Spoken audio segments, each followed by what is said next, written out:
Perhaps just for today you will allow me to smoke immediately.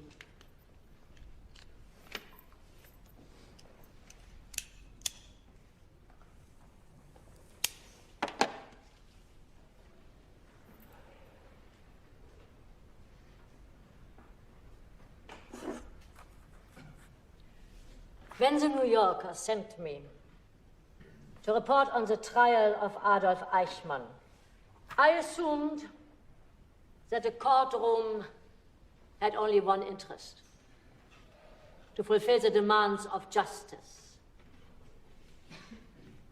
This was not a simple task, because the court that tried Eichmann was confronted with a crime it could not find in the law books, and the criminal whose like was unknown in any court prior to the Nuremberg trials. But still, the court had to define Eichmann as a man on trial for his deeds.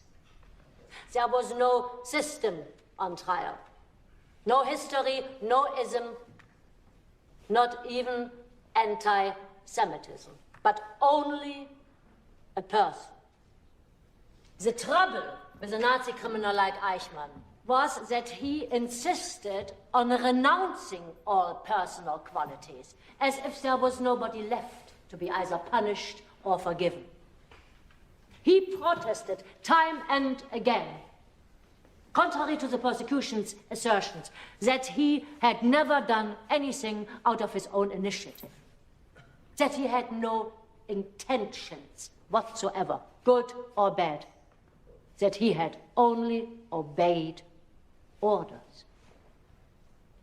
This typical Nazi plea makes it clear that the greatest evil in the world is the evil committed by nobodies.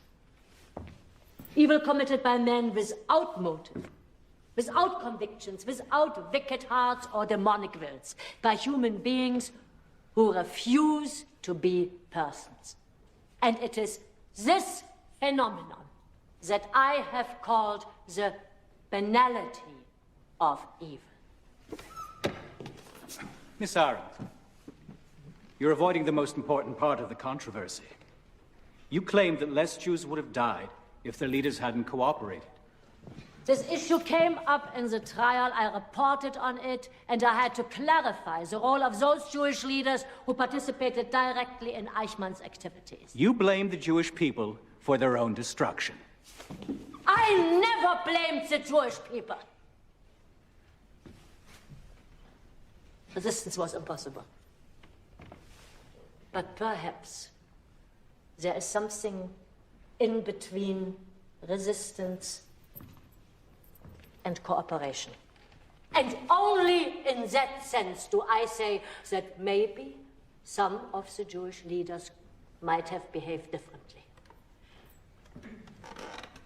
It is profoundly important to ask these questions, because the role of the Jewish leaders gives the most striking insight into the totality of the moral collapse that the Nazis caused in respectable European society.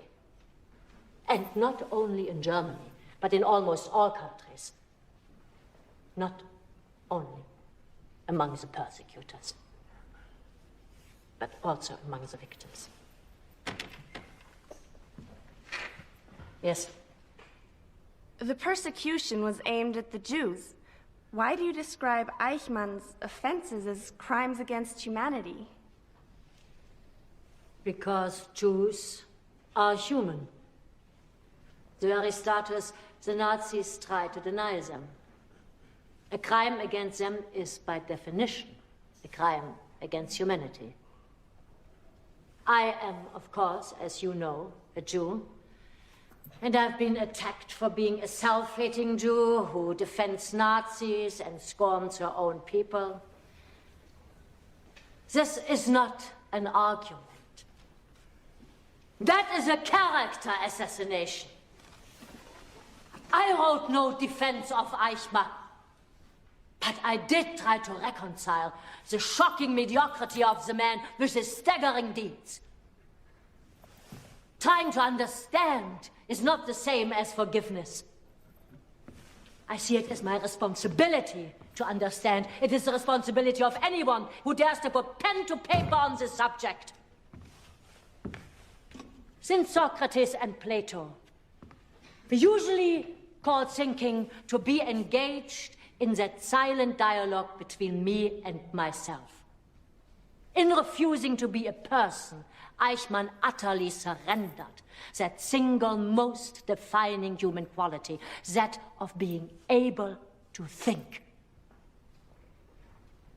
And consequently, he was no longer capable of making moral judgments. This inability to think created the possibility for many ordinary men to commit evil deeds on a gigantic scale, the like of which one had never seen before. It is true, I have considered these questions in a philosophical way. The manifestation of the wind of thought is not knowledge, but the ability to tell right from wrong, beautiful from ugly. And I hope that thinking gives people the strength to prevent catastrophes in these rare moments when the chips are down. Thank you.